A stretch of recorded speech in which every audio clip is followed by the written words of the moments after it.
விரைவாய் வாருங்கள் சச்சங்க பெருவிழாவிற்கு. ஞான நிறைவை சித்தன் வழங்குவான் என்று அகத்தியன் நல்லாசி வழங்குகின்றோம்.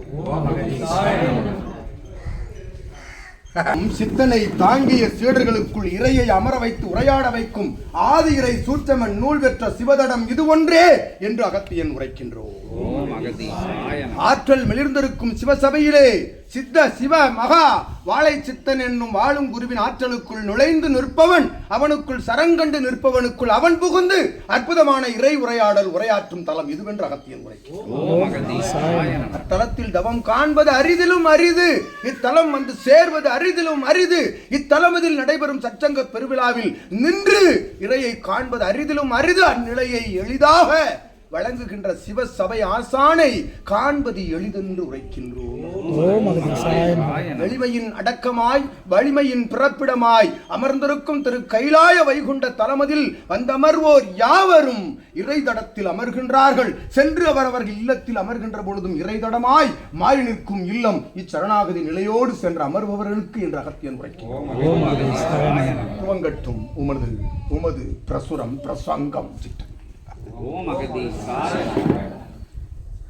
அகத்திய பெருமான்னு சொல்லதான் கேட்டுக்கிட்டு இருக்கீங்களா? அதாவது இங்கே உயர்வை சொல்லணும்னா தேவர்கள் வந்து உயர்வை சொல்லுவாங்க. எல்லாரும் தலத்தோட மகிமையை சித்தனோட மகிமையை அவங்க சொல்லுவாங்க, சீடர்கள் சொல்லுவாங்க.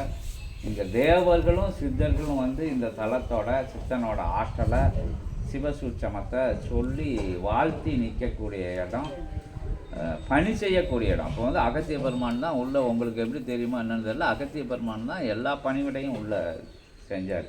இப்படிலாம் அகத்தியரை வேலை வாங்கிறதுக்கு எங்கேயாச்சும் பிரபஞ்சத்தில் யாரால் முடியுமா? 9 கோடி சித்தர்களுக்கு தலைவர். தேவர்கள்லாம் அவரை கண்டா எந்திரிச்சு நிற்கக்கூடிய ஒரு நிலை. சிவபெருமானே ஒரு சொல்லுவாங்க, அகத்திய பெருமான் வந்தான்னா எழுந்திரிச்சு நிற்பார் அப்படின்னு சொல்லுவாங்க.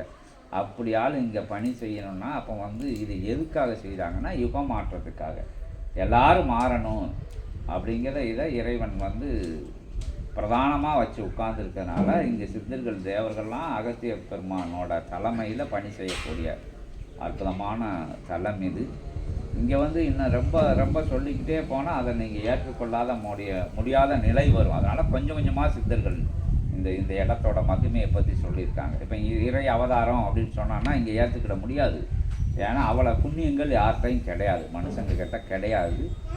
அது ஏதோ குதர்க்க நிலையில் அப்படி ஏற்றுக்கொண்டவங்க இங்கே உயர்ந்த சீடர்களாக உட்கார்றாங்க. இந்த சபையில் ஏற்றுக்கொண்டவங்க சரணடைஞ்சவங்க இவங்க உயர்ந்த சீடர் ஆகையில் அவங்க சித்தனாகி சிவமாகக்கூடிய ஒரு அற்புதமான நிலையை பெறுகிறாங்க. மற்ற விஷயங்கள்லாம் இப்போ தேவைகள்னு வாரைய, தடைகள்னு வாரைய, இடைஞ்சல்கள்னு வாரைய, அது எதெல்லாம் தீர்த்து வைக்கப்படுது அப்படின்னா உங்களுக்கு தீர்த்து வைக்கப்பட 4 பேர்கிட்ட சொல்லுவிய, 4 பேர் அந்த தளத்துக்கு அனுப்புவிய. அதில் ஏதாச்சும் பிரபஞ்சத்துக்கு பணியாற்றக்கூடிய சீடர்கள் எங்களுக்கு கிடைப்பாங்க. அதுக்காக தான் எல்லாருக்கும் செய்யுது. அப்போ நீங்கள் மாறினா 10 பேரை மாற்றிடுவிய அப்படிங்கிறதான் சபையோட இது.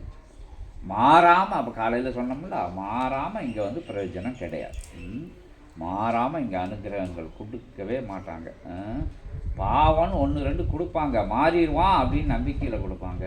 திருப்பி நம்ம வீட்டில் போய் அதே பல்லவியை பாடையில் திருப்பி கொடுத்த அனுகிரகங்கள் பிரபஞ்சத்துக்கு திருப்பி போயிடும். அதனால் எல்லாம் உயர்வாக இருந்து உயர் சபையோட பயணப்படுங்க. இங்கே ஒன்றுமே செய்ய சொல்ல, இன்னும் தான் அதுக்கு சொல்லுது. வந்து வழிபடுங்க, சபையோட ஆற்றலை பாருங்கள், 4 பேர்கிட்ட சொல்லுங்கள், நீங்கள் மாறுங்க. அவ்வளோதான். முதல்ல நீங்கள் மாறினா தான், நம்ம மாறினா தான், நீங்கள் கூட சொல்ல மாட்டோம், நம்ம மாறினா தான் நமக்குள்ளே கடவுள் வந்து உட்கார முடியும். கடவுளோட தன்மை அன்பு, கருணை, இரக்கம், மன்னித்தல், காத்தல், அருளல் என்ன எல்லாருக்கும் கொடுக்குற தன்மை. அப்போ அவர்கிட்ட நம்ம வந்து உதவி ஏற்கனா நம்ம அந்த தன்மை கொஞ்சமாச்சும் நம்மகிட்ட வளரணும். அதுதான் சபை போதிக்கு. மீண்டும் மீண்டும் நம்ம அதிகாரத்தால் என்ன செய்ய முடியும்? ஒன்றும் செய்ய முடியாது. நான் நினச்சா அதை செஞ்சிடும் இதை செஞ்சிடும்னா ஏதாச்சும் நம்மளால் செய்ய முடியுமா? ஒரு காற்றடிச்சா முடிஞ்சு போயிடுது, ஒரு மழை பெஞ்சால் முடிஞ்சு போயிடுது. லேசாக ஏதாச்சும் பூமி பார்த்து ஏதாச்சும் ஒரு டிமுக்குன்னு ஒரு வெடிப்பு வெடித்தானா சோழி முடிஞ்சு போயிடுது. அப்போ இயற்கைக்கு முன்னாடி, இறைவனுக்கு முன்னாடி நம்ம ஆற்றல் ஒன்றுமே இல்லை. அது இறைவன் தான் நம்மளை கொடுத்துருக்காரு. மாறி மாறி இங்கே சொல்லுது, கருவில் இருந்து கொடுத்தது இறைவன். சாப்பாடு கொடுக்காரு, எல்லாம் கொடுக்காரு, கனி வகைகள் எல்லாமே பஞ்சபூதங்களாக கொடுத்துக்கிட்டே இருக்காரு. காசு பணமால் அதை வாங்க முடியாது. ஒரு கனியை ரூபாயாக போட்டுக்கிட்டே இருந்தால் நம்ம போட்டுக்கிற செயினை கீழே எல்லாத்தையும் போட்டால் ஒரு செடியை வளர்க்க முடியுமா? பிள்ளையை வளர்க்க முடியுமா? சாப்பாடு போடுறதுக்கு பதில் நம்ம ரூபாயை அதை இதை கொடுத்துக்கிட்டே இருந்தால் ஒரு பிள்ளையை நம்ம வளர்க்க முடியுமா? செய்ய முடியுமா? ஒரு கண்ணுக்குட்டி மாடு வளர்க்க முடியுமா? எல்லாம் கடவுள் தான் செய்தார், நம்ம பார்த்துக்கிட்டு இருக்கோம், நம்ம அதுக்கு உதவி பண்ணிக்கிட்டு இருக்கோம். நம்மளையும் அவர் தான் வளர்க்காது. அப்போ அவர் ஆளுக்கு முன்னாடி நான் சொல்கிறதுல அர்த்தமே கிடையாது. எல்லாம் செய்யறது வர பிரபஞ்சம் செய்யுது, நம்ம அதில் பயணப்பட்டுக்கிட்டு இருக்கோம், அவ்வளோதான். எப்போ ஏறணும் அப்படிங்கிறத அவங்க தான் தீர்மானிக்காங்க. நம்ம தீர்மானிக்கலாம். இறையோட தன்மை நமக்குள்ளே வரையில், நம்ம இறையாக உட்காரையில் இந்த இப்படி நடக்கல, இங்கே நடக்கல, என்ன நடக்குது? கடவுளே வந்து இங்கே பணியாற்றக்கூடிய அற்புதமான தலமாக இருக்குது. அப்போ அதுக்கு என்ன காரணம்? சரணாகதி, அடிபணிவு சரணாகதி. என்கிட்ட ஒன்றுமே இல்லை அப்படின்னு தெரிஞ்சுக்கிட்டது. ஒன்றுமே முடியாது நம்மளால், அதாவது ஒன்றுமே முடியாதுன்னா நம்பிக்கை வேறு. பரிசு எழுதி பாஸ் பண்ணணும், நம்ம இந்த வேலையை முடிச்சிடலாம், நான் இவ்வளோ எத்தனை ஏக்கர் இது செஞ்சிருவேன், அது செஞ்சிருவேன், பயிர் செஞ்சிருவேன், இந்த கம்பெனி நடத்திடுவேன் அப்படிங்கிற நம்பிக்கை வேறு. என்னால் மட்டும்தான் செய்ய முடியும் அப்படிங்கிறது ஆணவமாக வந்துடுது. அது ஆணவ நிலையில் யாரும் இருக்கக்கூடாதுன்னா சபை கற்றுக் கொடுக்கு. அப்படின்னா தான் இறைவன் உங்களுக்குள்ளே வருவான்னு கற்றுக் கொடுக்கு. அப்படி ஆணவத்தை அடக்கி அதை அழித்து நிற்கக்கூடிய சபைங்கள்னால தான் இங்கே எல்லோரும் வந்து உட்காருதாங்க, இப்படி உட்காந்து பேசுகிறாங்க. இப்போ வந்து 33 கோடி தேவர்களும் 9 கோடி சித்தர்களும் தவம் இருக்கக்கூடிய இடம் இது. இங்கே சொல்லியிருக்கு, மாறி சொல்லியிருக்கு. அடுக்கடுக்கான சபைகள் இங்கே இருக்குது. அவங்கள ஆற்றலுக்கு தகுந்த மாதிரி அவங்கள தன்னை இந்திரியங்களை மறக்கிறதுக்கு தன்னை இலக்கையில் அவங்கவுங்க தலங்கள் மாற்றி அமர்த்திக்கப்படுவாங்க அகத்திய பெருமானால். இப்போ அவங்களுக்குள்ளே தவம் இருக்கிறதுக்குள்ளே சித்த நிலையில் இங்கே வந்து அகத்திய பெருமான் தவம் இருப்பார். எல்லா சித்தர்களும் தவம் இருக்காங்க. உலகம் ஃபுல்லாக பிரபஞ்சம் ஃபுல்லாக இந்த நேரத்தில் தவம் இருக்கும். எல்லாரோட சுழிமுனையும் விநாயகரோட சுழிமுனையோட சேரும். விநாயகரோட சுழிமுனை சித்தனோட சுழிமுனையோட இணைஞ்சிருக்கும். அப்போ நீங்கள் உட்காரையில் உங்களோட சுழிமுனையும் அந்த தவ ஆற்றலுக்குள்ளே போகும். அதான் இங்கே காட்சிகள் கிடைக்கி. நீங்கள் வேறு இடங்களில் எனக்கு இப்படி காட்சிகள் பார்க்க முடியாது. உங்களை ஆற்றல், அந்த உயிர் ஆற்றல், குண்டலின் ஆற்றல் மேலே வராது. இங்கே பிரபஞ்ச ஆற்றலே இங்கே உங்களை மேலே இழுக்கிறதுனால பாவ சாபங்களையெல்லாம் போக்கி உங்களை காட்சி காண வைக்கி உங்களுக்கு ஏதோ ஒரு அனுக்கிரகத்தை கொடுக்காங்க. இங்கே அவங்கவுங்க தகுதிக்காக கொடுக்காங்க. அதனால் இங்கே தவம் இருக்கிறது பெரிய விஷயம், லேசப்பட்ட விஷயம் கிடையாது. திருப்பார்கடலில் தவம் இருக்கிற மாதிரி, கைலாயத்தில் தவம் இருந்த மாதிரி, கந்த கோட்டத்தில் தவம் இருந்த மாதிரி, எல்லா இடங்களையும் சக்தி பீடங்களில் தவம் இருந்த மாதிரி எல்லாரையும் ஒன்றா சேர்ந்து தவம் இருக்கக்கூடிய தலம் தான் இது. அடுக்கடுக்காக சபை இருக்குதுன்னு சொல்லுவாங்க. உங்களவங்க தகுதிக்கு தக்கன அங்கங்கே போய் நீங்கள் உட்காந்து தவம் இருக்கக்கூடிய நிலை. தவம்னா எனக்கு இருக்க தெரியாதுன்னு யாரும் சொல்ல வேண்டாம், சும்மா உட்காந்துருங்க. மற்றெல்லாம் அகத்திய பெருமான் பார்த்துக்கிட்டாரு. இப்போ அவர்கிட்ட ஒரு அனுமதி கேட்கணும். ஏன்னா எல்லா இலையிலையும் இருந்து வந்திருக்கே எல்லாம் தவம் இருக்கணும்னா இங்கே தலைவர் வந்து அகத்திய பெருமான்னா அவர்கிட்ட ஒரு அனுமதி, தவம் இருக்கிறதுக்கு ஒரு அனுமதி. என்புற்று வாழ்க, அகத்தியமே ஜெயம், ஜெகத்தியமே அகத்தியம்.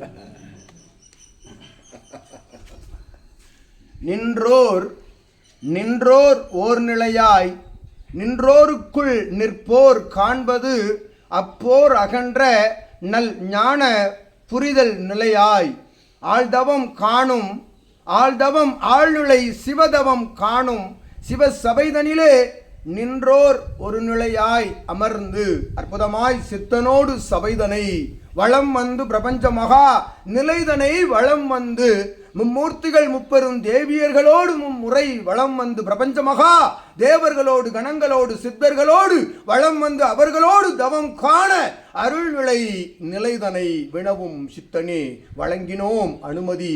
உமக்கு வழங்கி அனுமதிக்குள்ளிருந்து சீடர்கள் யாவருக்கும் நல்லாசிகள் வழங்கி வழங்குகின்றோம்.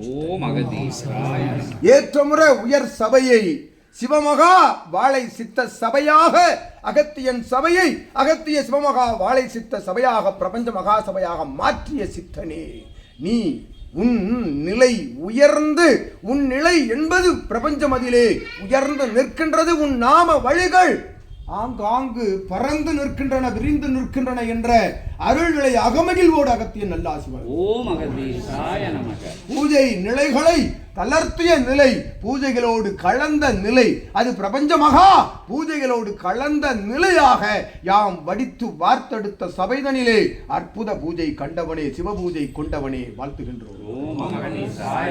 ஒன்றாய் நின்று உன் பூஜை கண்டார்கள், உனக்குள் பூஜை கண்டார்கள், பூஜைக்குள் உன்னை கண்டார்கள், யாவருக்கும் நல்லாசிகள் வழங்குகின்றோம். அப்பழுக்கற்ற சரணாகதி நிலை கொண்ட வேண்டுதல் நிலை தவிர்த்து வாழ்த்துதல் நிலையோடு வணங்குதல் நிலையோடு தவம் காண அகத்தியன் நல்லாசிகள் வழங்கி நிற்கின்றோம். தவம் நிறைவுறும் காலம் வரை அகத்தியனாய் உன் முன் சித்தனே. ஓம் அகதீசாய நமக. இன்புற்று வாழ்க. அகத்தியமே ஜெயம், ஆனந்தமே அகத்தியம். இப்படி தேவர்கள் சித்தர்கள் நேரடியாக பேசக்கூடிய சபை இது. இப்போ இந்த சபையோட ஆற்றல் என்ன உங்களுக்கு புரியலைன்னா இப்படி அடுக்கடுக்காக சொல்லிக்கிட்டே இருக்குது. புரியணும், புரியாமல் இருக்கக்கூடாது. எல்லா தலமும் இந்த தலமும் ஒன்றும் கிடையாது.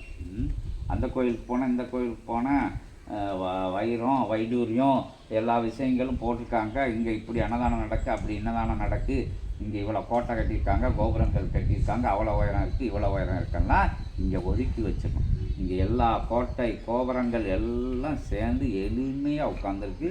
எல்லா இடத்தையும் ஆட்சி பண்ணத நிலையில் சிவபெருமான் உட்கார்ந்துருக்கிற இடம். பிரபஞ்சத்துக்கே பூமிக்கு மட்டும் கிடையாது, 7 லோகத்தையும் அகத்திய பெருமான் சிவமாக இருந்து ஆட்சி பண்ணக்கூடிய அற்புதமான தலம் இது. யுகமாற்ற நிகழ்த்தக்கூடிய தலம்.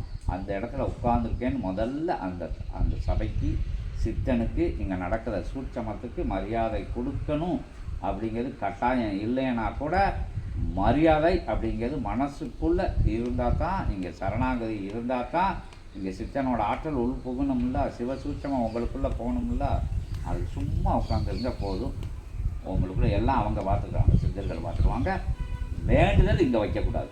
ஏன்னா வேண்டுதல் வைக்கலைன்னா நீங்கள் இருக்கும், நான் இருக்கும், எனக்கு தேவை அப்படிங்கிறது இருக்கும். சும்மா இருக்கிற தான் உங்களுக்குள்ள பிரபஞ்சம். உங்களுக்கு என்ன வேணும்னு பிரபஞ்சத்துக்கு தெரியும், என்ன செய்ய முடியும் அப்படிங்கிறது அவங்களுக்கு தெரியும், கட்டாயம் செய்வாங்க. இன்புற்று வாழ்க. இப்போ தேவர்கள் சித்தர்கள்லாம் அகத்திய பெருமான் கூட இங்கே வலம் வருவாங்க, சுற்றுவாங்க. தேவர்கள் சித்தர்கள் நம்மளோட சுற்றுவாங்க. அமைதி கண்டு மன அமைதி கண்டு அமர்கின்ற பொழுது, அமைதி கொண்டு அமர்கின்ற பொழுது எவ்வடிவாய் எவ்வடிவாயும் சிவம் காட்சி தருவார் என்ற அகத்தியன் ஆசி வழங்கும். ஓம் அகதீசாய நமக. இன்புற்று வாழ்க. அகத்தியமே ஜெயம், ஆனந்தமே அகத்தியம். ஓம் அகதீசாய நமக. ஓம் அகதீசாய நமக. ஓம் அகதீசாய நமக. ஓம் அகதீசாய நமக. ஓம் அகதீசாய நமக. ஓம் அகதீசாய நமக. ஓம் அகதீசாய நமக. ஓம் அகதீசாய நமக. அகத்தியமே போற்றி. ஓம் அகதீசாய நமக. ஓம் அகதீசாய நமக. ஓம் அகதீசாய நமக. ஓம் அகதீசாய நமக. ஓம் அகதீசாய நமக. ஓம் அகதீசாய நமக. ஓம் அகதீசாய நமக. ஓம் அகதீசாய நமக. ஓம் அகதீசாய நமக. ஓம் அகதீசாய நமக. ஓம் நமச்சிவாய. ஓம் நமச்சிவாய. ஓம் நமச்சிவாய. நமோ நாராயணாய. ஓம் நமோ நாராயணாய. நமோ நாராயணாய. ஓம் நமோ சரவண பவாய. சரவண ஜோதியே நமோ நமः. சரவண ஜோதியே நமோ நமः. ஜோதியே நமோ நமः. ஜோதியே நமோ நமः. ஜோதியே நமோ நமः. ஜோதியே நமோ நமः. ஜோதியே நமோ நமः. ஜோதியே நமோ நமः. ஓம் அகதீசாய நமக. ஓம் அகதீசாய நமக. ஓம் அகதீசாய நமக. ஓம் அகதீசாய நமக. ஓம் அகதீசாய நமக. ஓம் அகதீசாய நமக. ஓம் அகதீசாய நமக.